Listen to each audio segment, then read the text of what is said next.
round two.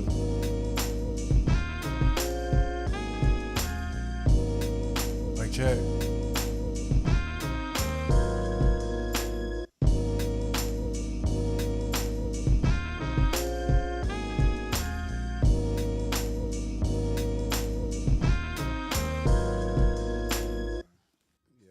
Just have it. Hurt yourself that time. Not up to the max either, though,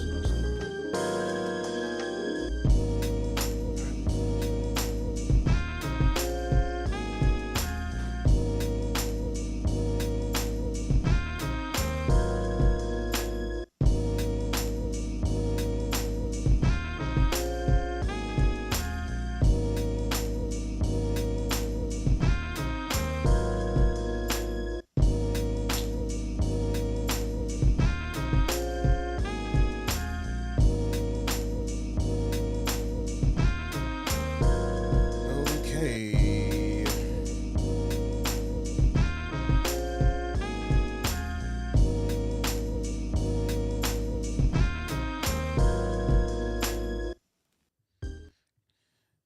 What's up, everybody? Welcome back to the Chicago Black Delegation Podcast. I'm host HCA High Thinking, and the Chicago Black Delegation Podcast is a show dedicated to the reshaping and reclaiming of black culture in America. The intention of this podcast is to improve the conditions of blacks in America by a way of platforming different ideas. At no point will the views shared on this podcast be the show's title. Conversation headers, individuals' expressed ideas or otherwise should be interpreted as an attack on other groups, but rather as a means to a greater end for blacks in America. Views shared by individuals does not represent the views shared by the Chicago Black Delegation, its staff, or other guests unless specified. Boy.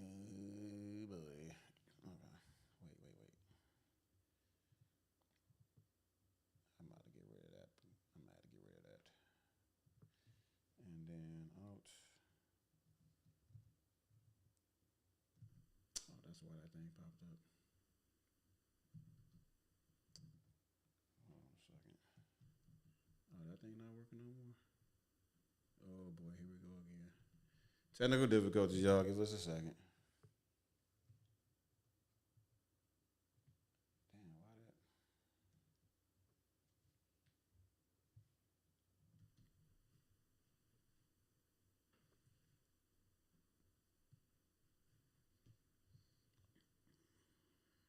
So, hate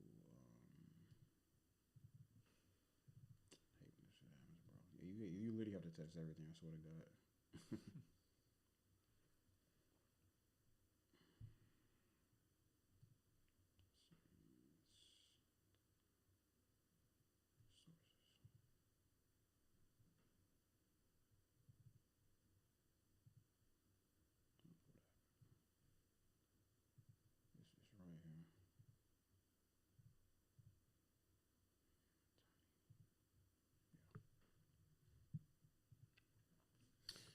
Okay, here we go. We back. What's up, everybody? Welcome back to the Chicago Black Delegation Podcast. I'm your host, HT, aka High Thinking. And on this show, I like to call it the Corner Show. It's just a little bit of offshoot of the normal program we normally have on Sundays, where it's just me, or it's also me and the guests. You know what I'm saying? So today we got one of my very, very good friends, good cousins.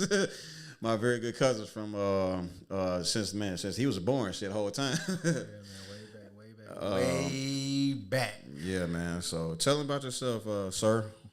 Yeah, man. If y'all been on the show, you know me, J. Rashid. Yeah, been taking a little break. You know, been working with the theater. You know, doing the shows. We just got done with Lady Sings the Blues, and now we're working on If You Think You're Lonely Now, the Bobby Womack story. It's coming February 1st. Lonely now. It's gonna be good. It's definitely gonna be good. Check it out. Danny47, you know what I'm saying, .com, man. Check it out. Go grab a ticket for sure. For sure. Yeah, man. I'm glad y'all been doing big things with brother John and stuff like that. He especially knowing that he started that off from the ground up himself with his own money, with his own dream and aspirations and stuff. Oh yeah. And what's interesting is he didn't. If I recall correctly, he didn't take any. He didn't take any investments from any types of people because he said the first thing you got to worry about is paying the mugs back. You know what I'm saying? So I don't know how he got it started, but he got his ducats together, worked hard, and then and I guess the rest is history. So definitely a black success story though. Yeah. I mean, that's one thing you gotta admire about the man. You know, he definitely got it out the mud. You know, and he got his building. They've been putting on them shows, man. And the community, they love it. You know, they really come out. They pack out the place every show. We've been selling out the place for real, man. It's been a blessing just to be part of it. You know what I'm saying? Yeah. Let me make sure the audio good here. Yeah. Okay. But yeah. So otherwise, yeah, man. Otherwise, we got a pretty standard show here. If y'all, if anybody that's watching this, from the replay or what have you. Basically, the way we run the show is we break it up in 3 different segments. The 3 different segments is just it essentially indicates different videos that we're reacting to. I will intro a section or I will intro a video, and then we'll have a discussion about the video itself. And then I'll outro the video, but obviously that doesn't mean that we're outroing the broadcast. It's just we're just exiting or we're just closing out a specific video. So that'll be like the first segment. And then we'll have 2 additional segments for this programming, and then we'll pretty much outro the whole broadcast. But otherwise, yeah, man. And we only do it this way because I'm going to be using this material to edit and create, individual videos and stuff like that. So, but otherwise, yeah, you see the number in the bottom right hand of the corner of the screen. So call in if you got some questions or comments and stuff like that. Want to say what's on your mind or edify us all good in my book. But otherwise, yeah, let's get this show on the road.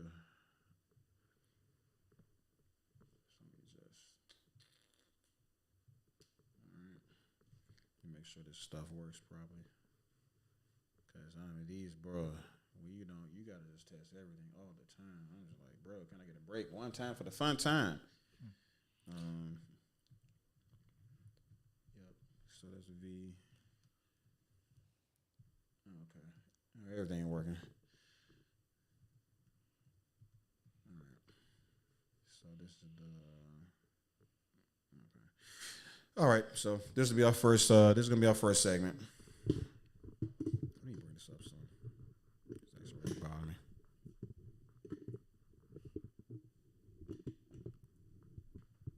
All right. What's up, everybody? Welcome back to What's up, everybody? Welcome back to the Chicago Black Delegation Podcast. I'm your host HC of the Chicago Higher Thinking Podcast. This is my co-host. Jay Rashid. Yeah, and we have a video. We have a very, very important conversation to have. Actually, a very important conversation about a pretty important person. Actually, now there's been a lot of conversations surrounding this. Doggy. Have you heard of this doggy thing? Department of Government Efficiency. Oh yeah, the Doge thing. Yeah, it's doggy over here, bro. Doggy. I don't know, man. Like, I'm like, check this out, bro. That because that whole Doge thing started from it's a cryptocurrency, and how do I put this? I think people don't seem to understand that this is all one big dumbass joke to Elon Musk because like. First of all, he is like I don't know. Is he the person that started like the Dogecoin thing? Like, is that his cryptocurrency? He invested and he has his thing in it. Okay, he heavily invested if nothing else, and so, bro, like you making. First of all, it started off as a damn meme currency, right? Yeah. A meme coin, where it was just a damn joke because like. Let me show y'all something, bro. It's the dog. It's the damn dog, right? Yeah. Shiba Inu giving the side eye. I I love that meme. I ain't gonna lie. We all love the damn meme. We love Shibis around here. You feel me? I love a Shiba Inu. But But that like so, and he gonna use that meme right as like the coin he invests the most money into, and then all of a sudden he like blows the exposure out of the proportions by making it like the name of his department in the political sphere as one of Trump's right hand man, and a lot of people were saying he was running shit over in the White House, but so that's kind of further down, and that's kind of further down the line of the discussion, but. Man, the fact that he can get away with this joke for so long is just blows my damn mind. But otherwise, yeah. I don't know how far he's gonna go along with this, but I guess we'll kind of see. You got something to add before we start this? I was listening to a little bit of it on the way over here, and I honestly think it's ironic. It's a little bit of irony, because Trump, he can't be closed in to where he has people who just believe in the mass deportation. He has to include everybody, who believes in his cause. And that includes people of color. The Indian guy, I can't remember his name, but we're about to get into it. Vivek? No, not even Vivek. The other guy that they was talking about. Oh, you talking about the tech dude? Yeah. We'll get into that. Yeah. What about him? But no, cause he was he rallied he's for Trump, right? He got to be for Trump. Trump hired his ass. But he hired him and they brought him in. But you got people in the cabinet who's opposed to it. I think it's all irony because it's like you're bound to see it with these nationalists. You know what I'm saying? Like they want to. What they've been saying this whole time. So I mean, they took her drives. They took her. They took her there. Yeah, man. What's this thing? But I don't know, man. Folks definitely crashing out over this stuff. But yeah, let's see what Alex Wagner tonight has to say about this, and then we can kind of get into we can go further into the discussion. So. Nothing says happy holidays like a conservative civil war on the internet. The so-called Doge faction of Trump's coalition, led by Elon Musk and Vivek Ramaswamy, is now openly feuding with Trump's anti-immigrant MAGA wing. The infighting broke out after Trump named an Indian-American venture capitalist, Sriram Krishnan, to be his advisor on artificial intelligence. That immediately triggered racially charged backlash from far-right activists like Laura Loomer, who said Krishnan's appointment and his vocal support for green cards for highly skilled workers was deeply disturbing and in direct opposition to Trump's agenda. Musk and Ramaswamy. Which is ironic because, a lot of people that voted for Trump are under the assumption that Trump's agenda was let's get white men back in charge in this motherfucker. That's what everybody thought Donnie was all about. Whereas due to their surprise, no, it's about making the rich people more money. Yeah. That's what I saw it as. Yeah. So, I mean, how could you it really just,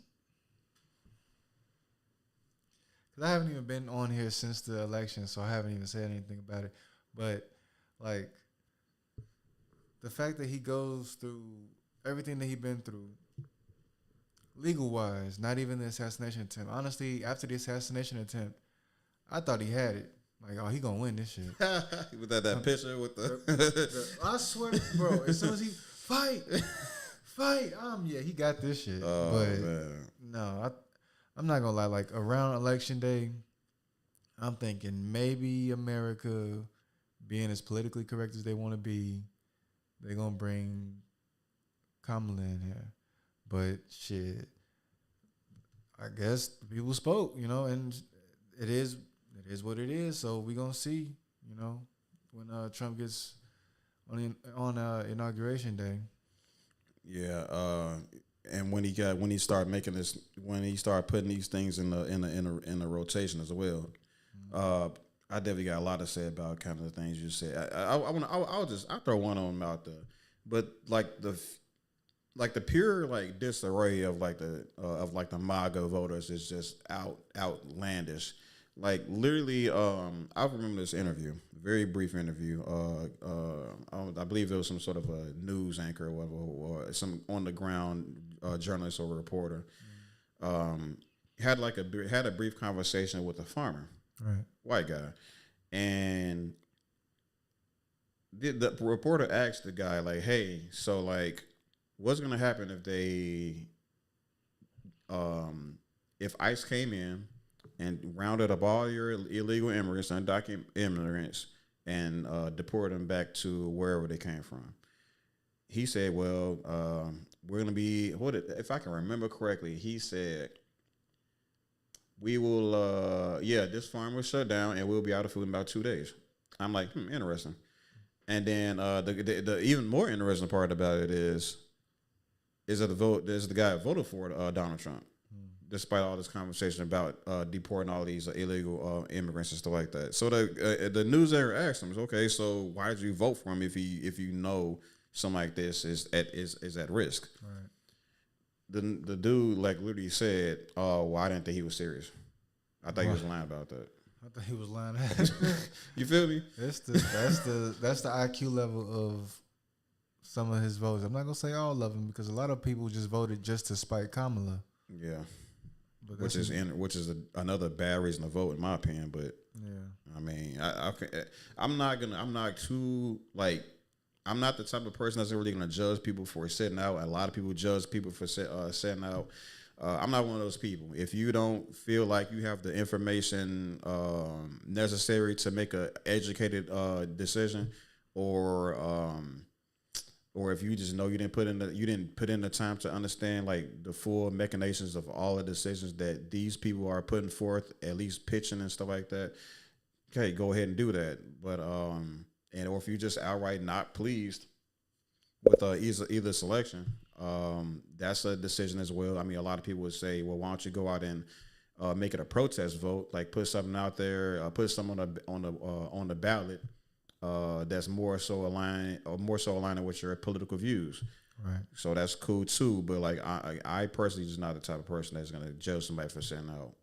However, voting for the exact opposition without fully understanding the ramifications is bad. Soup, like, bro, like, I'm not gonna lie. If to the viewers who've been tuning in with us, I said before I wasn't gonna vote for Kamala, but I looked into her policies and I'm like, okay, if she's not bullshitting, let's see what she actually comes through on. I voted for her, just see what she comes through on. But I thought in my mind, like, Donald, he cannot win because I mean he didn't even have a plan. He didn't just have a plan, but like the things he said was estimated by economists, and 60 Minutes itself reported that his plan would have cost the country $11 trillion. Kamala Harris's plan, they had said was going to cost the country $3 trillion, which is a problem as well. But still, 11 and 3 is. I mean, I think we'll go and take that $3 trillion over that $11 trillion. But like deporting one person was like, I think it was I could be wrong about this, but about $20,000 I believe they said. Let alone I don't know 4% of the United States population. So that's OD. It's an outrageously huge number, incredibly huge dollar amount that I don't think that American economy is ready to deal with, in my opinion. So anyway, let's get back to this. Get back to this conversation here. Strongly disagreed and fired back with separate online posts that backed both Krishnan and foreign-born workers. Back with me now, our Bulwark podcast co-host Tim Miller and Washington Post national columnist Philip Bump. Also joining the discussion is Washington Post national investigative reporter Carol Leonnig. We have two Washington Post reporters, one Bulwark reporter, all awesome people. Thank you guys for joining me on this holiday Friday night. Carol, let me start with you. This puts Donald Trump in a remarkably awkward position, not just because two of his friends are fighting openly and on the internet and with, a deep divide between them, but also because Trump might actually have to weigh in on policy specifics. Do you have any sense of where he might land? Do you have any intuition about how he's going to side in this fight? You know what I think the best answer to that question, Alex, is past his prologue. And when we watched Donald Trump as president in the first term, the most important question he constantly asked his advisors, whether it be his chief of staff or Miller or Steve Bannon, what he asked over and over again in those early months of his presidency, and then later was, what about my base? How will this go with my base? It's so important to him. I feel like Horribly. one thing that's really critical to Donald Trump is making sure that base is happy. And right now, this little civil war is like a Christmas present, essentially a late Christmas present, to people who have been sort of waiting to see the first fractures in the Donald Trump firmament for the second term. Those who questioned how long Elon Musk would stand for some of the policies that really got Trump his incredible popularity ratings in this first term. It's clear he's going to have to cool this down in some way, and whether or not he steps in and makes a policy pronouncement, I'm not so sure. But I think he's going to find a way to get some cold water on this as quickly as possible, because he doesn't want his base talking about how Donald Trump is sort of listening to the circus master Elon Musk tell him how to bring in more foreign workers because Americans have a culture of mediocrity, as was implied in some of the postings by Vivek Ramaswamy and also by Elon Musk in the last couple of days. Okay, so what do you think about this whole district court judge narrative? These dudes here saying that Elon Musk, you as in Donald Trump, Elon Musk and Vivek Ramaswamy are trying to bring in all these immigrants to take jobs away from the American people, and we know who is actually making these assessments. Is really just the MAGA fan base and the MAGA or the voter base rather, and we all know that the MAGA voter base is largely white men. You know what I'm saying? And a lot of white women as well. But yeah. So what do you think Donald Trump is going to be able to sum it up or talk his way out of being criticized by his base? Because like you said, I mean, as you just said, like his base, his voter block is important to him. You know what I'm saying? I believe he could. I believe he could, because he has enough media training. He has enough media training to talk his way out of stuff like that. And while he's not the best politician, he fumbled his way through his campaign leading up to his election, which is why I'm still wondering how he won. But, I mean, people are faithful to him. And the people who are faithful to him voted. Now, I mean, they're going to be split. This is what's going to cause the split in the whole thing. And, I mean, it's just going to be funny seeing how that just kind of topples on itself, but it won't completely collapse. You know? Mm-hmm. It's just, but Donald, I feel like he's gonna be resilient in this. He got reelected, and that's the crazy thing. Like you mentioned, like media training, and like, I've had similar conversations with people about this conversation, like around this type of subject. It's like I put media training in the same boat as access to wealth, right? Mm-hmm. Whereas I think this ability to influence people with things outside of actual policy is ultimately a distraction. I think the only thing that I believe in politics, the only thing that should matter is what the policies do and how they affect the economy. You know what I'm saying? Mm-hmm. And it's just, I find it very, very abhorrent, very troubling,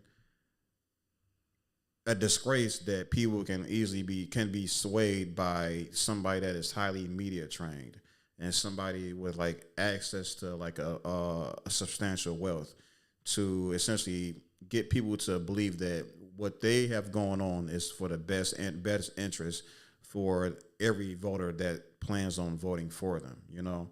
Because honestly, it had this, and I can offer the same criticisms to the Democratic Party as well. Because honestly, I've been saying this for a while. The Green Party with Jill Stein and the other brother that was running with him. That's the Green Party is what Democratic voters think they're getting when they vote for Democrats. You know what I'm saying? At least from a American economic and social development standpoint, humanitarian standpoint. I voted for Kamala Harris for other reasons. I voted for Kamala Harris because basically for every African American freedman, black political hopeful, the Democratic Party is going to be where they'll be able to speak freely. At least they may not be able to get the things done that needs to be done for the black community or for the freedman community. And for everybody that's confused, the freedman community is your community. If you're a descendant of sharecroppers, if your people's out of Mississippi and them and Arkansas and them, then if you're a descendant of slaves, you're a freedman. So just in case there's any confusion there, but yeah, you're not going to be able to. You may not be able to get the policy pushed the way it needs to be pushed as a Democrat, but you can at least speak on things. So if you were to look at this whole thing as like a Overton window, where the public eye, let's say what's considered normal is in the center, and anything left to that center is considered extreme. And everything politically to the right of that is another extreme. If you how do I put this? If the only way black people can sway this essential normalcy or Overton window to a direction that is somewhere, talking about reparations or enacting reparations or other things that will favor specifically freedmen, then again the Democratic Party is like the place you're gonna be able to at least have a voice to make that happen. The right wing or the Republicans, they don't. I mean, you literally, in order to be voted for in that on that behalf or on that side, the only way you're gonna be voted for as a black Republican or a freedman Republican is you got to be a George, what's that dude name? Jim Clyburn. You're gonna have to be what was that? The damn neurosciences. I forgot the dude name. But hold on a second. What's the dude name right here?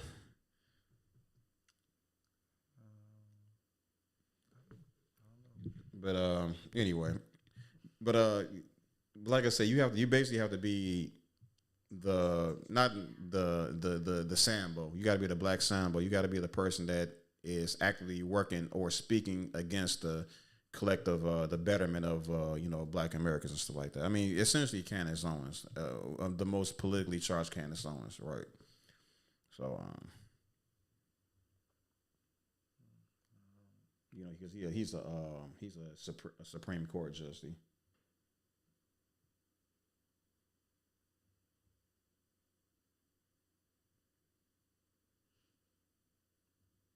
I think his name is Jim Clyburn, really.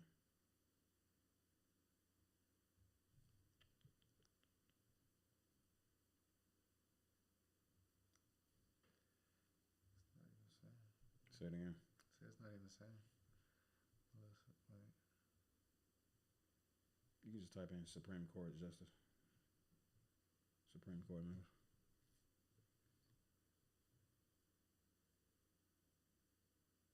The blackest name you see.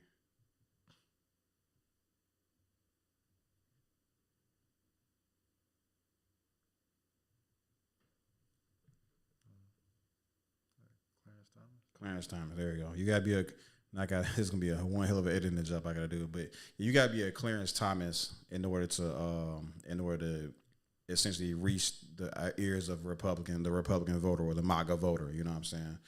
So and people like that. I don't know. Like the best case scenario is they'll hold position and they'll look out for black people. They'll how do I put this? When their cohorts try to work in some sort of legislation that is actively to the detriment of the black community by large, then maybe they'll come in and say, you know what, hey, let's not do this because X, Y, Z reason. So that's like the best thing I can think of why freedmen Republicans are useful. You know what I'm saying? So, but otherwise, yeah. So you think? Well, it's my opinion regarding Donald Trump being able to speak his way out of this is this mess he put himself into. I mean, I'm have to agree with you. He most likely would be able to soothe to say his way out of this criticism because yeah, I mean the people already love him. He already has the charisma. You know what I'm saying? And yeah, the media training. So I as much as I hate the fact that media training or like social ability and I guess this likability and stuff like that, or just all these things in wealth and all these things that don't contribute towards somebody's actual political political agenda. Yeah, it's just unfortunate they can get away with that stuff and people just don't ultimately pay any attention to it. So let's keep going. Yeah, I want to get to those posts in a minute, Tim, but the notion, I mean, I think Carol's so spot on in highlighting the fact that Trump is concerned with his base. And like, newsflash, a billionaire immigrant Silicon Valley tech bro, not Trump's base. At a point, if it's the Elon Musk sort of shadow president thing or the Elon Musk is not one of us thing, something is going to be the straw that breaks the camel's back here. It's hard for me to imagine that at some point, and maybe some point soon, Trump is going to have to betray his friendship with Musk. Ooh. Yeah, look, there's some natural tensions here, and it is appropriate that I'm coming at you from my parents' basement because in order to understand all of the characters, because you have to be deep into the MAGA online world to understand the fractures and the fighting here. But the short of it is this: Trump added in this kind of tech bro. Real quick. So have you been to the deep MAGA world at all? You know what that's like? Well, man, people make me sick. People make me fucking sick, dude. Like, I mean, I've seen it on the surface level. You know what I'm saying? Like, people who believe in Donald, you know what I'm saying, want to get America right, seeing our point of view, but making it into their point of view. I've seen that, but I don't want to dive too deep into the extremists because it just gets ignorant. Now, I ain't got time for that. I've seen hella ignorance growing up. I know what the hell racism looks like. And these motherfuckers, yeah, it's crazy. I've been saying this dude is damn near a fascist. And the fact that people would vote him in, it's like, bro, y'all want Mussolini in this joint, basically. Man. It's crazy. I got into a conversation with a gentleman from a podcast or a panel I frequently visit. What are these guys called? I'll shout them out. I'll shout them out a little bit. I can't forget the name of it. I'll put a link to it in the description. Mm-hmm. But one of the guys literally said that he's voting for Donald, but he personally thinks that Donald don't go far enough. You know what I'm saying? And I remember not a podcast, but it was a YouTube show by this YouTuber named Pooley. He's a comedian, and he had a conversation with this very, very vocal racist dude, very, very vocal racist white man. Mm-hmm. And Pooley's a black man, mind you. And he had a conversation with him, and then the guy literally said he feels that Donald Trump was a traitor. You know what I'm saying? He kind of felt like, this was mostly to do with like the January 6th thing, and then he felt like Donald Trump didn't stand 10 tones down with his people. You know what I mean? Mm-hmm. So like, so it's crazy that people just, even though you're saying that, I guess you say he's akin to a fascist, I guess people actually want a fascist. No, see, the thing about American culture, we love people who's like in your face and rah-rah, like who we think is going to get the job done. We love people who talk shit and is going to kick some ass. That's why professional wrestling is an American pastime. Ooh. That's why it's, you know what I'm saying, it's still as popular as it is because people love people who talk shit and kick ass. That's and Donald crazy. Donald Trump, despite having a part in WrestleMania back in 2007, he's one of those guys, and people believe in him. Okay. And people like that can get the job done to a certain extent. I want to say real quick, have you seen they got this thing on YouTube where they translated Hitler's speech to English? They made a whole lot of those, right? That old meme they kind of was doing. It was like an old Hitler video movie, and then they just make it like a bunch of. No. I'm talking about like they actually like translated his speech. Oh, his real speech. So like it was not the movie. Not the movie of his real speech. Go ahead. What you got? And using AI used what would be English representation of his voice, but it was just like, I'm just gonna say, y'all check it out yourself. But it's crazy how he got those people to believe in him. Okay. He appealed to their fears, what they wanted to hear, to get them riled up and make them feel good, and yet inside a fear that would make them want to fight. To a certain degree, I feel like that's what Donald Trump is doing, and it's playing on the people. That's politics, though. Mm-hmm. Yeah, that's and that's very unfortunate. I mean, I think the only thing that's gonna, as I would say, solve that concern or be the remedy to that problem is people got to be, I guess, politically trained, right? People got to be politically trained so they can essentially know the tricks when they see them. You know what I mean? Exactly. They got to know what to look for when they hear certain things. Like, people don't understand that politicians speak technically.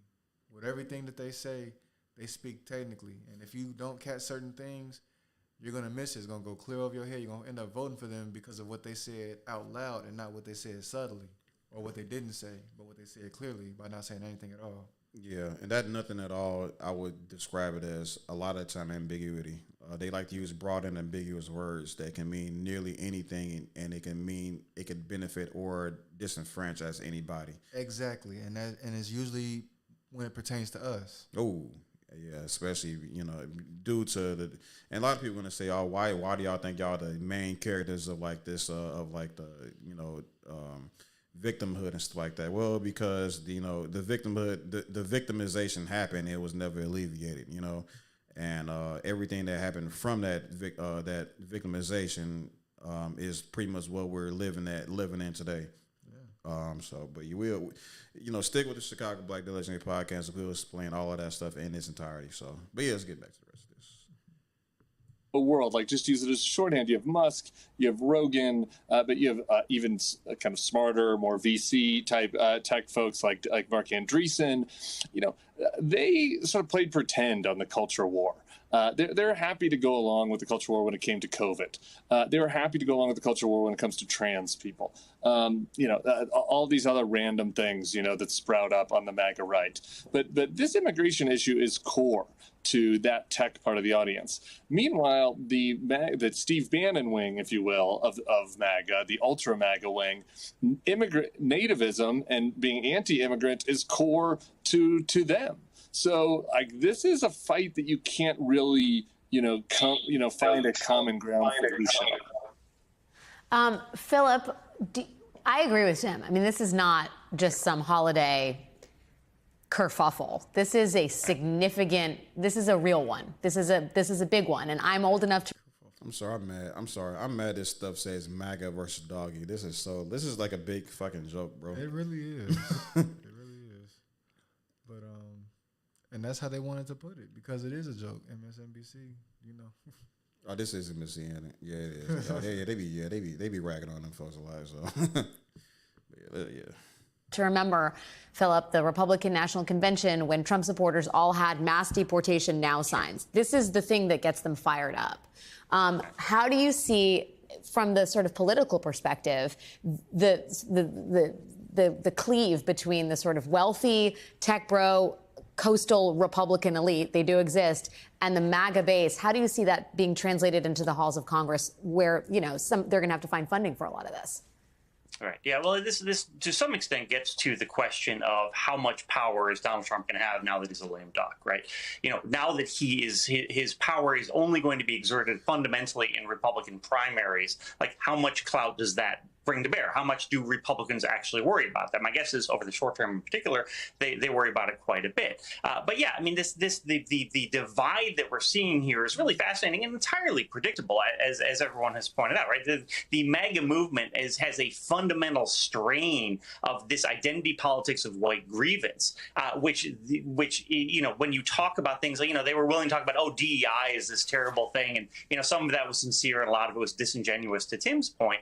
But this is really a question of, there are a lot of Trump supporters who fundamentally do not believe that any immigrants should come into the country and have jobs that could potentially be done by Americans. And so Elon Musk, I want to add something before we go too far from before I let him completely get away with what he just said. I want to how do I do this? I want to state this right now. I understand a lot of people are being as genuine as they can be in relation to this DEI conversation. Okay. What I want to say is, if there is a conversation regarding DEI and it's relegated to black people, especially at Friedman, that shit is always and only, as far as I'm concerned, 1,000% always taken out of context, not accurately explored as far as nuance and stuff like that, and early should be dismissed, should not be taken serious whatsoever.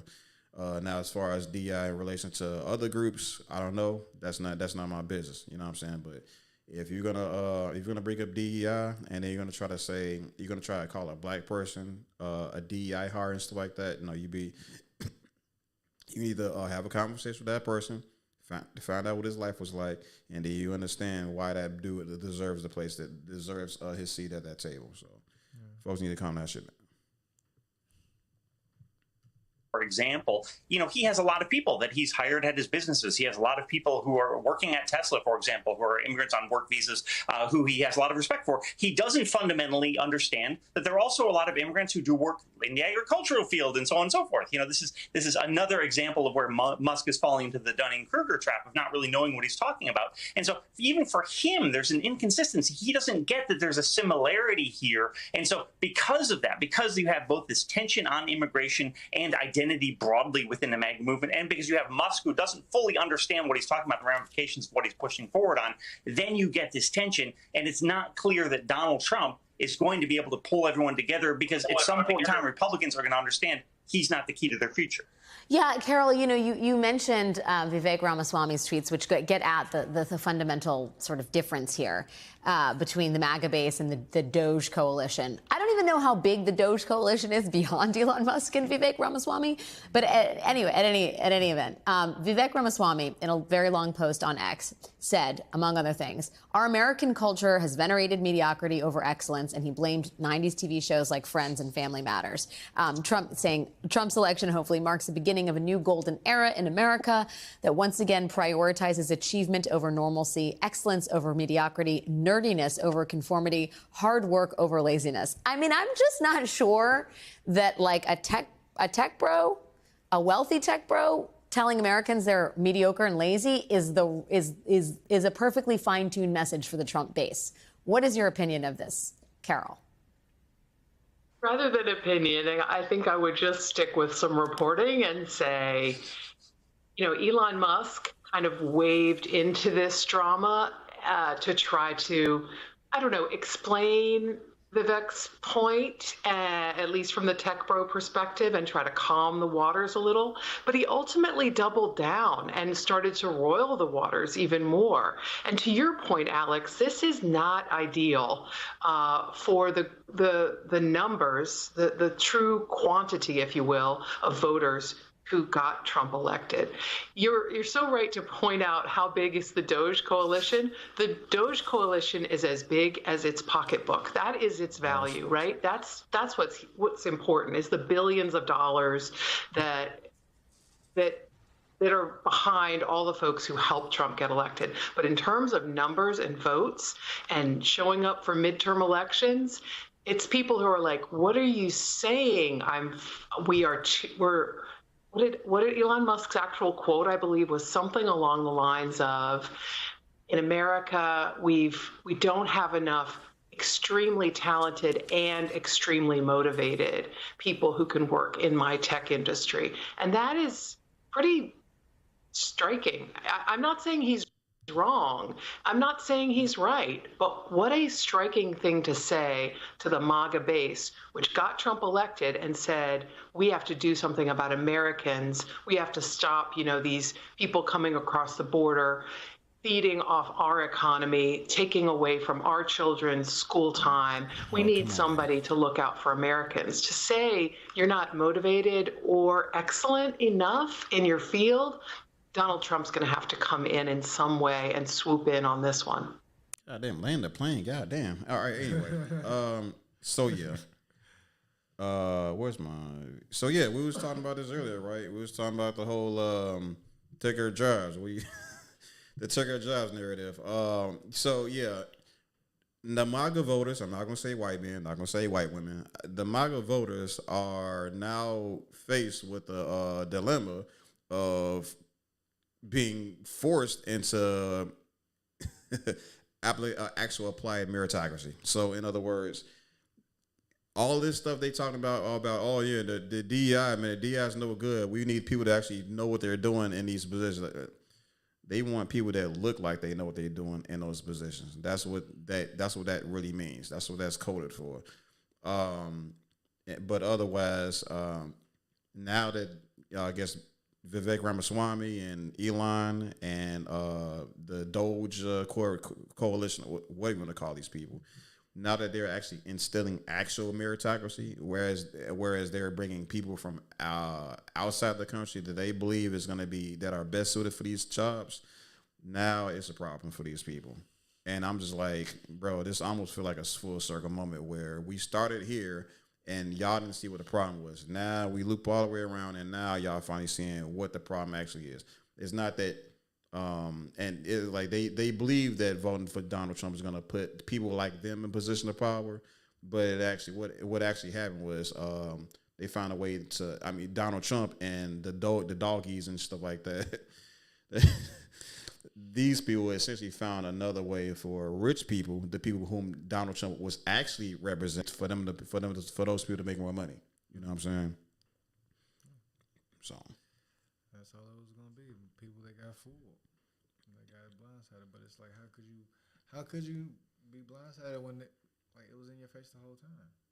Like, if you know what Donald Trump was about, you know he was gonna get in and help his buddies. That's why as soon as he got in, brought Elon Musk in on his cabinet.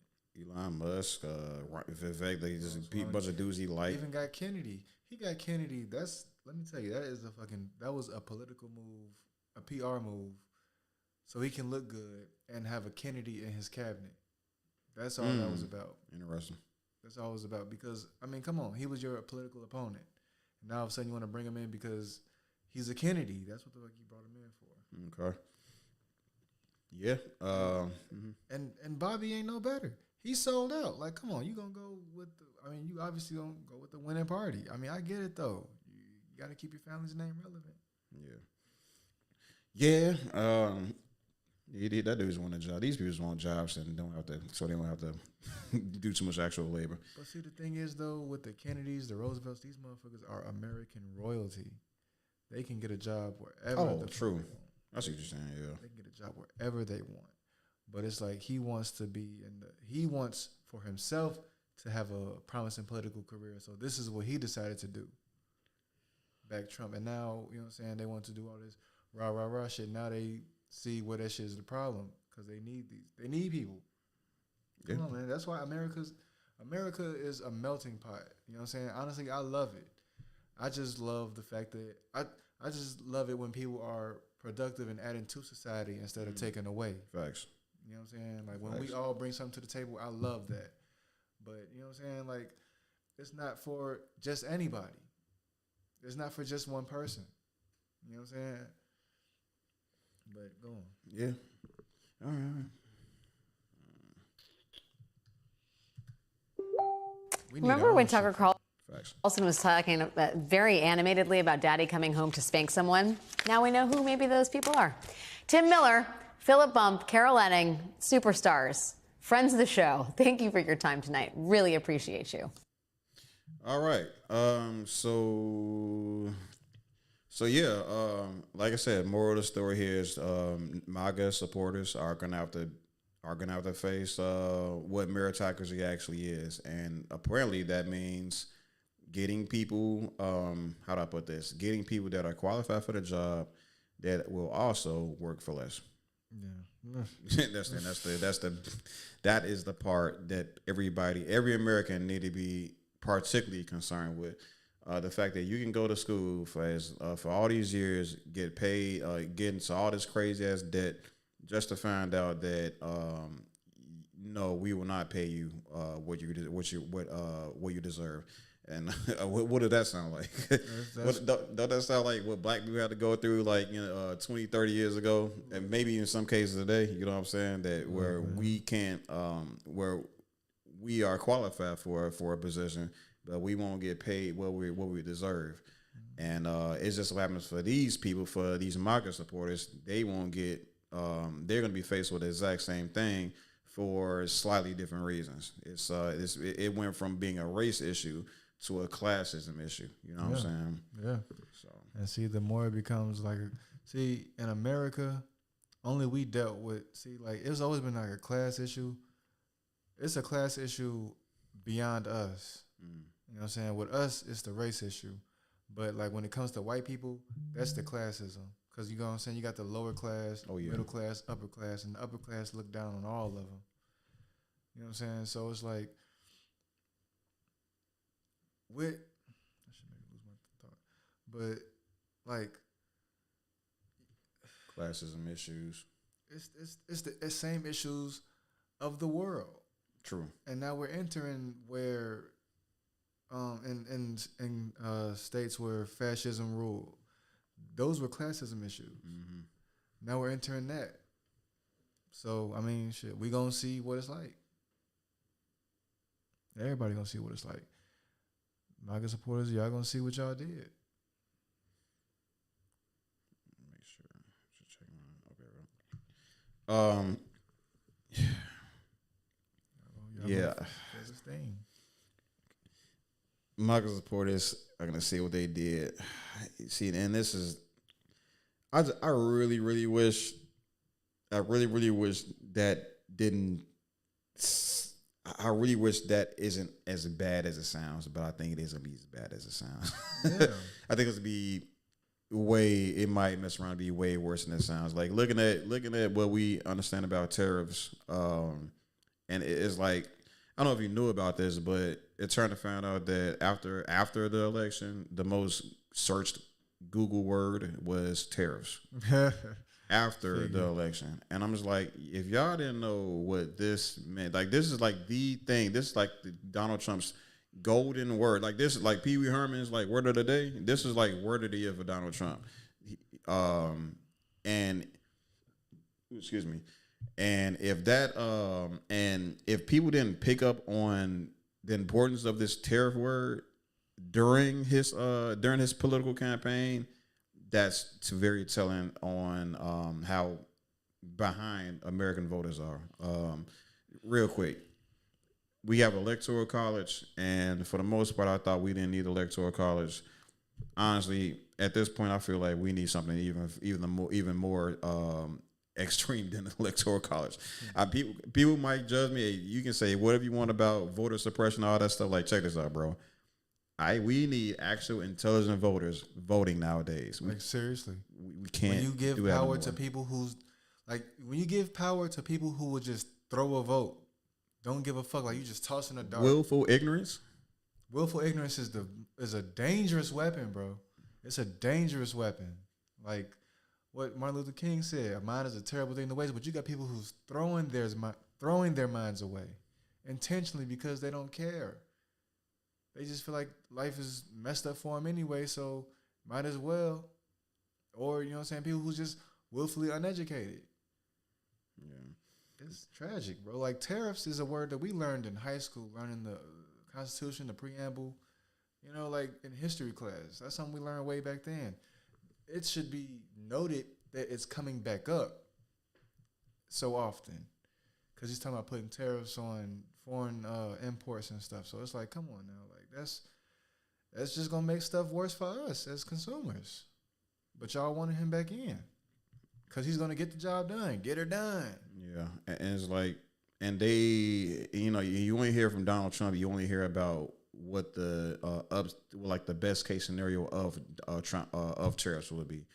And when you actually kind of look at it, and especially in the history of tariffs, and what actually is happening, what it actually does, it's like it's a literal attack on American traders, like, and investors, and like business owners and stuff like that. Like, it messes with our exports, right? It messes with our exports. Yeah, they're like for anybody that doesn't know, if you pay $10 to export a block of cheese or a box of chocolate from Germany, and if we have a 100% tariff on Germany, that means you have to also pay America $10 to export that item. You know what I mean? Mm-hmm. So like the business owner is gonna have to pay Germany or whatever business that's in Germany, and they're also gonna have to pay Uncle Sam. You know what I'm saying? And Donald Trump is like he's walking around like, oh man, I just don't know what to do. All this tariff money I'm gonna get, and I'm like, bro, you're literally attacking American business owners, and like the fact that business owners themselves voted for Donald Trump, especially the ones that rely on trade, and because like our main thing that we have in America is war apparel, war stuff, like airplane parts and stuff like that, war parts and stuff like that. Like if you're investing into, if you're in real estate, like our lumber is coming from Canada. He's talking about putting tariffs on Canada. Our cars are going to start coming from Mexico. More vehicles going to be coming from Mexico. So he putting tariffs on Mexico, tariffs on Russia, and whatever the fuck they got going on. Like, and he's just saying, and his whole reason is, we're putting tariffs on people that put tariffs on us. Nigga, it's more complicated than that. You know what I'm saying? There's more going on. There's more to talk about than just, we got to tariff them back. Mm-hmm. Like, nigga, that's not business, bro. It's not. That's poor business. That's the worst kind of business when you're leading a country. When you're leading a country, you're going to like just hit them with that. It's the pessimistic side of him, but people love that side of him. Facts. So, anyway, man. Hey, man, it's been Chicago Black Days and Podcast, and man, it's gonna be some pretty dark days, man. Pretty dark days. Y'all better buckle, man. Hunker down, man. You might have to, man. Hate to break it to y'all, but y'all probably gotta eat like a couple less Chick-fil-A meals a week. You know what I mean? So in order to keep up with this income economy. You know what I mean? We gotta be less. What's the word? We gotta splurge less. Be more frugal, maybe. Yeah, that's the fucking word right there, man. Be more frugal. People need to be more frugal because, like, that's another thing. What Americans are known for, spending money. That's why when y'all go out the country, people raising prices on little souvenirs and little trinkets and stuff. Oh yeah, they're trying to sell you every little thing because they know that Americans come out with that money they're gonna spend. They know us for that. I mean, don't get me wrong. I mean, it's cool. It's good to have money, but the wealthy don't go around flashing it like we do. So it's like, come on, man. We got to be smarter with our shit. Yeah, we have to think as the wealthy do so we can gain that wealth and really turn it into generational wealth. That's what we need to work towards. All right, Jay Rashid with the wisdom. We'll catch you on the flip side, man. Peace out. Okay, so we got to do one of these. Yeah, there we go. That should work out for you. My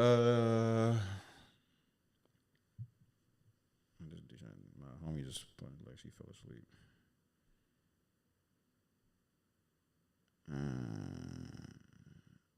Okay. All right. So we are gonna get into our second video here.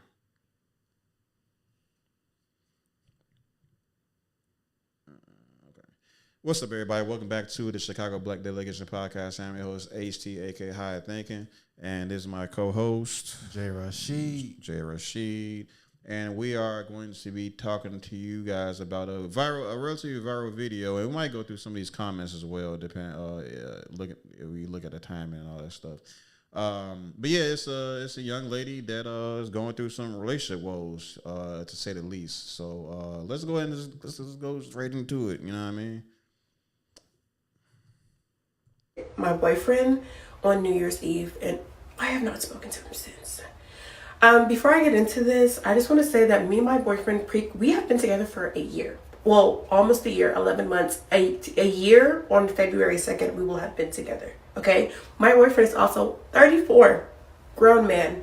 He also is a homeowner, has a pretty good job, and also has a business that he's starting. So let's start there, right? So recently, I obviously, like you all have known, I have become unemployed. And I have not been able to find a job. I have put in like 30 applications a day. I've got nothing, like barely even an interview. I've gone on 2 interviews. So I've been literally struggling, and I no longer have the funds to afford these bills. Okay. Anyways, okay, I'm gonna keep it together for this. I'm not gonna get stressed out. I no longer have the funds to afford these bills. It's something so crazy about having hundreds of thousands of dollars one day and then the next day having nothing. But that's what's going on right now. And I really wish I could know what that feel like. Like, give me 100 stacks, bro. I'm like, nah. I mean, maybe my 20s. Maybe my 20s I'd have dropped the bag, but yeah. Well, you know what? But then again, I'm gonna ask you a question. You got to hold $100,000. How do I put this?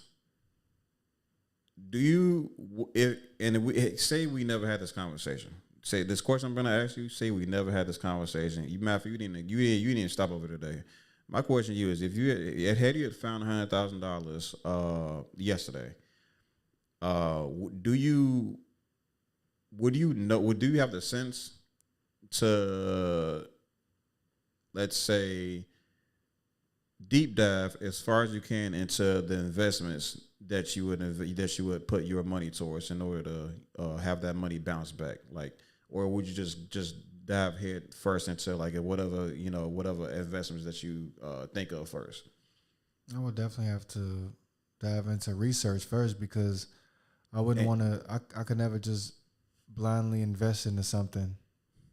I always got to like do my research, see what I'm investing into, and see if I can let me come to the conclusion if I could imagine that being of use to people, seeing that being something that would be in demand. There you go. Perfect. And you already knew that. And you already knew that. You already know you have to understand, because it sounds like you're saying that you have to have a very nuanced understanding of the market. Yeah. You know what I mean? So okay, so you already knew that as well. Hold on a second.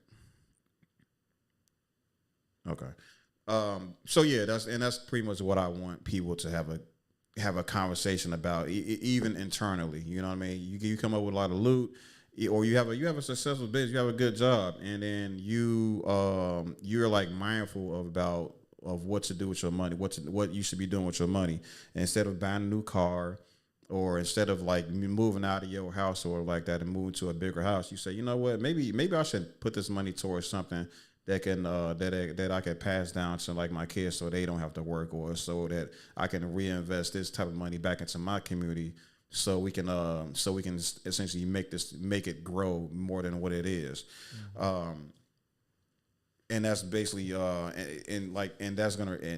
and before you decide on anything is it do exactly as you just said. You gotta do the proper research, do your due diligence, understand the actual value of what you're trying to sell. Yeah. Here's a hot take. I need everybody to be prepared for what I'm going to say. I got Derrick Rose. He made a rose. He has a rose business now, and I'm like, I hope that works out for him. But I'm kind of worried. You know what I'm saying? What you mean, like rose, like the toy? Because he has a rose business. He just came out like this some sort of rose business, right? I was talking about flowers. Yeah. So you know about that? No. Yeah. It's on. Yeah, it's like it kind of just went viral. But yeah, he got this rose, and now don't get me wrong, he's a big name. You know what I'm saying? But like I'm kind of worried that is really gonna take off like that. You feel me? I mean, yes, your name is Derrick Rose, and we get it. Like you want to sell roses, like I get it, my guy. I don't know, bro. I don't think that's gonna make it. I don't think that's as good of an investment as, let's say, Giordano's. You know what I mean? Yeah. So See, it's like, and that's the thing that celebrities. Some celebrities, they open up spots and depend on their name to, you know what I'm saying, like really carry it through. But fame is so fickle, like. And don't get me wrong, I feel like Derrick Rose, if he opened up like a restaurant or something, I feel like it would do well in Chicago. oh, for sure. People love food, but People love people food. love food as much as they love flowers. People do, I mean, I'm sorry. Do people love flowers as much as they love food? that's a good question. I think you have to ask the ladies that one. I don't. I know I don't. I'm gonna, bro. Check this out. Look, man, you give me some edible arrangements. Because look, you could take a female out for dinner. You know what I'm saying? I mean, what's she gonna appreciate? Some flowers or a meal? You know what I'm saying? They gonna want both, but you know. Of course they gonna want both, but they But want their stomach full. You know what I'm Yeah, saying? they want their stomach full. They want that. You can't. I be trying. I don't know. You can't eat no flowers. That's all I be trying to say. Can't But eat- you know, can't they eat no let the girls like they flowers. Women, you know, I get it though. They traditionalists. They love the gesture. You know what I'm saying? I get it. You know what I'm saying? For sure. Yeah. All right. Okay, let's see what she got to say here. See what she got to say here. And so I am vulnerable with my man, and I go, hey, I'm gonna need to like stay with you for a little while I get myself together. Like, I don't have anything on their end, and so I'm gonna need to move with you while I get myself together. Mind you, I said he has his own house, his own 3-bedroom apartment in a nice neighborhood. He also has a best friend. His best friend lives with him, mind you, and has been living with him for however many years. He's like lived there almost the whole time he's lived there. And so I'm like, if his best friend can live with him, why not his girlfriend, you know? So I'm like, hey. So let's stop right there. How do you like that logic? Yeah, girlfriend. I mean, well, they've been dating for a year, right? Yeah. And then I guess we don't know how long he's known her. We don't know how long the talking phase was. We don't know how long the dating phase was. But we can let's assume that the best friend was around since high school. The dude is currently 34 years old. Mm-hmm. So how do you like the logic of essentially saying her coming to the conclusion that, oh yeah, his best friend lived with him. Why not his girlfriend?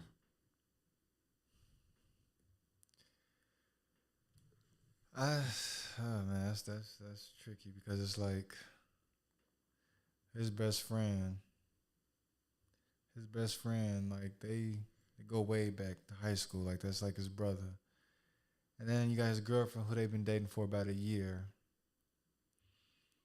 I hate to really call it, but I mean, you can't just come into somebody's life and just expect them to cast somebody to the side. You know what I'm saying? Well, Like, I don't think she said she was gonna kick the. I don't think she said that. well, I don't think like she was asking him to kick out his friend. just your friends living with you. Why not your girlfriend too? Or Yeah. I mean, that's. I feel that. But what are you talking? Maybe I confused what you were saying. What do you mean by cast away? Cast away the friend. Well, no, I damn near could have misinterpreted it, and I was damn near going with that. So no, Okay. let me not say it like that. You know Okay, what I'm cool. saying? So Making sure. yeah, she just wanted to come in, and it's like, and then man, that's crazy though, because I mean I was kind of in that situation, you know, like helping a friend out, you know. Well, actually, no, I was helping. Well, yeah. Don't say no names. Yeah, I ain't gonna say no names, but helping a friend out, you know what I'm saying? It got to a point where it's like, yeah, man, we gotta make something happen, and it's just like some people don't move fast enough for me. Yeah. You know, and I don't like to be that guy, so it's like now I gotta be at that point where it's like it's gotta be family. You know what I'm saying? Like I don't want no friend or like girlfriend that I ain't been with. Like we gotta be locked in for real. You're gonna be a girlfriend moving in with me while you get back on your feet. Like, and what's that? Get back on your feet? Like, shit, you moving in with me? What are we gonna do from here? We gonna get a place together. Yeah. So it's like, what, you finna get on your feet and then move back out, and then all right, I guess. But it seemed like you just kind of just need somewhere to crash for right now. Yeah. For her, yeah. I mean, that's it. I can see. You know what? So that do kind of bring me to a thought. Then, so like, I guess it. I think it will ride over. How do I put this? Maybe it would blow over. What's the phrase? Maybe it would like look better had she not needed him, Right. and wanted to live with him rather than like needed him, because it can kind of come off as like you and mind you, this is just like something. I'm just approaching the conversation as if it was happening to me, because I don't want to speak for this dude, because he clearly said other things. He had a whole other way of like digesting this or handling this situation. But had it happened to me, I would possibly recognize that there would be a difference between somebody wanting to live with me because they just genuinely like my company, they want to be around me, they want to just contribute toward towards the goal, towards the common goal. The common goal. Yeah, we'll go with that. And in comparison to somebody that's flat out is down, it's just having problems and they need me to survive. It's like it don't seem like it's coming from a place of like affection. Right. It's coming from a place of necessity. Desperation type shit. Desperation is what I'm looking for. So that is something to consider. You know what I'm saying? But I mean, overall, just from what we gather so far, I most likely would have just cried. I would have folded. You know what I mean? Okay, come on, check this out. And that's something just try to get your job, and then maybe you can do a little cooking and cleaning or whatever like that, and we'll make something happen. Whatever. And that was the situation with me. One of my, me dealing with one of my exes, and that's what I was talking about. I ain't gonna say no names, but an ex of mine. But just.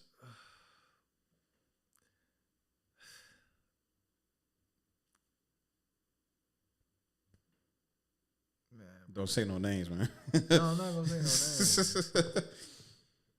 But let's just all right, okay. It's gonna come to you. Don't worry about it. I don't know if I should say this. Ocean Winter says because his best friend, bruh. I don't know if I should read this. This person said because his best friend is his girlfriend. I'll leave it at that. No, not you, bro. No, you talk about the situation. Yeah. I mean, we didn't even get to that part yet. Let's watch the video play. They talking shit, bro. But let's go. Let's keep going. I need a place to stay. Which honestly, in hindsight, I shouldn't even have to ask for that. He knew I was struggling. He should have said, "Hey, let me take something off of your plate. Like, come stay with me so that you can breathe and get this." If he really cared about me, he would have said that, but he didn't. He sat there and he watched me struggle and then watched me get to the point where I was like, "Hey, I just need a break. Like, I'm literally so depressed. I'm losing my mind. I can't find anything. Can you please help me?" And he said, "No." He said, "No." He said, "No, you cannot live with me." Mind you, living with him is free. Doesn't cost him anything. He said, "No.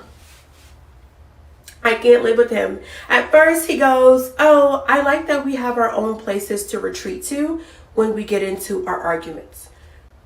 And wrong answer. Number one, when we get into arguments, we never leave. Like, we stay in the same room and we continue to talk it out until we work it through, which I think is a really good habit that we have. Okay, so another question for you, man. This is our relationship episode. So, what do you think about solution crafting when folks is in a spat, when they're arguing and stuff like that? What's the right thing to do? Are they supposed to retreat to their own habitats, or are they supposed to stick it out in the room and deliberate and debate? You said when people like they in they spats, they supposed to stick it out or move around? Yeah, because like, at the video, she just said that, he said that he likes the fact that they can both go to their own space when they're arguing.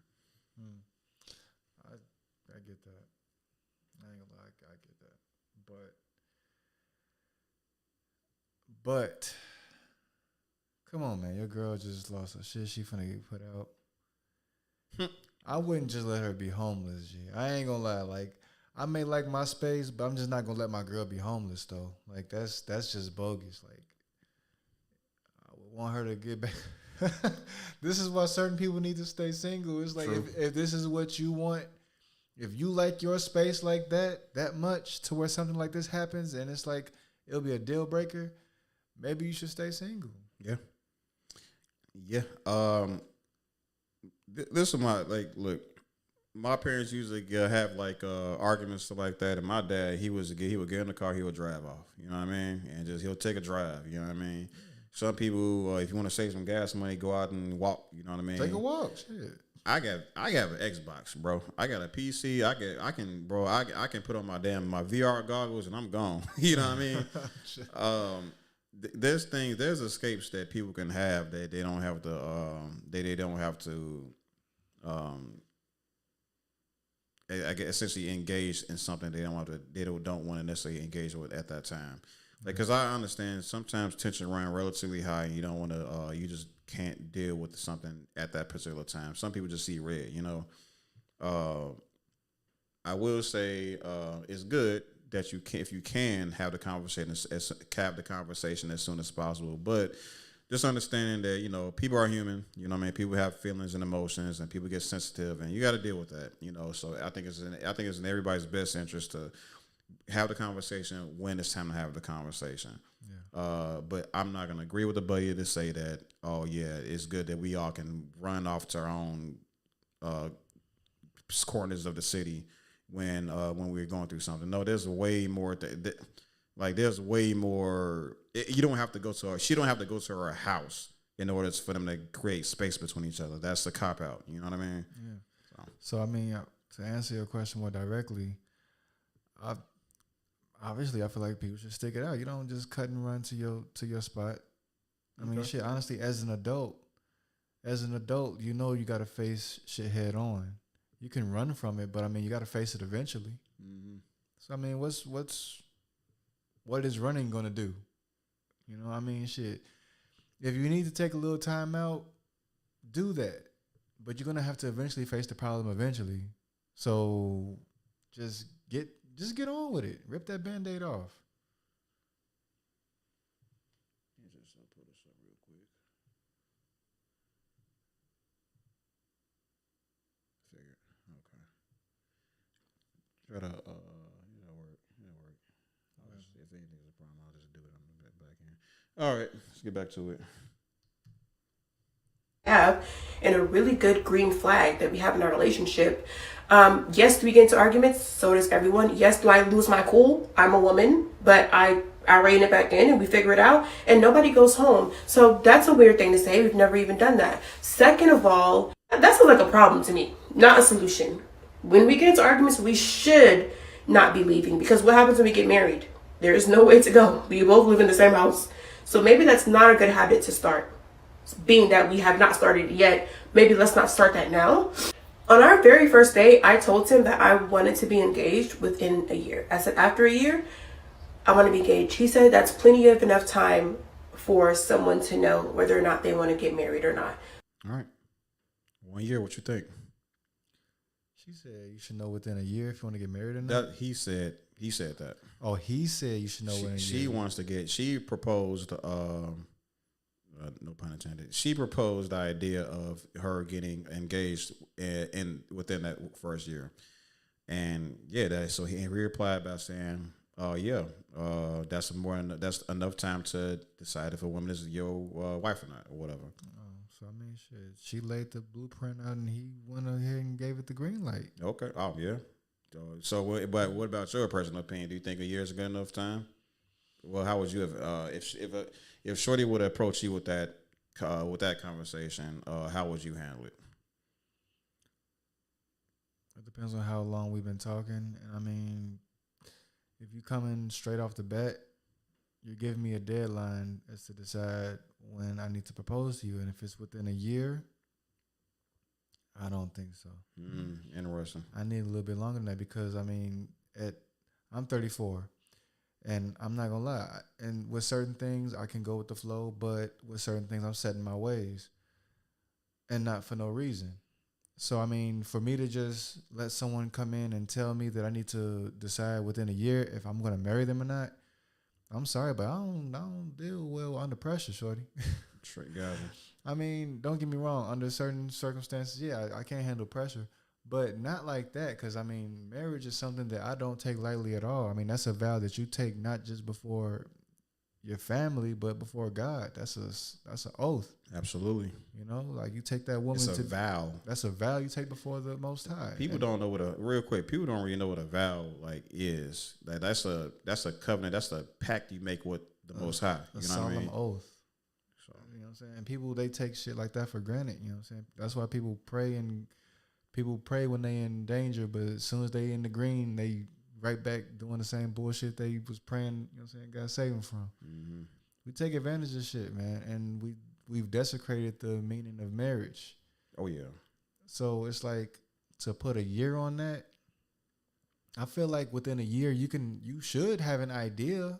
You should know, like, okay, I like where this is going, or I don't like where this is going. You should know where you're going, but that's not to say that you gotta propose. You know what I'm saying? Like, don't rush no stuff like that, because it could be, some people, it could take years. Me, I don't think it'll take years. I'll give myself, 2.5 maybe. Okay. You know what I'm saying? But it could be within that. You know what I'm saying? I'll know within that, but a year to have that presented to me, no. Okay.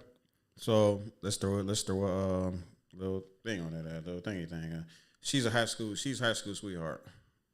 And y'all, well, not sweetheart, but y'all knew each other since high school, and y'all was locked in since high school, but y'all weren't in a relationship since high school. You're now 32 years old, and she said, "Hey," and y'all decided to get in a relationship. Mind you, again, this is somebody you known since high school, and somebody you was, again, locked in. Let's say maybe best friends since high school. Okay. And she said, "Yeah, my time limit is a year," and she strongly wants to be married. Well, I mean, okay, if we at the age we at now, does that change things that y'all known each other that long, and y'all were best friends? I ain't gonna lie, it does. Okay. Because you've had that time, like, I'm speaking from someone who just met somebody, and if you laying that on me so soon, yeah, no. But if I've known you since high school and we've known each other, I know you, I should be ready by then. Okay, I agree with you.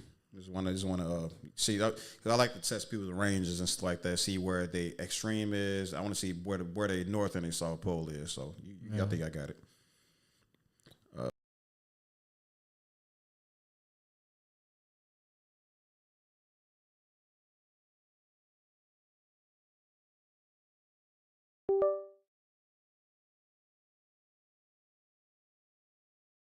This is what he said.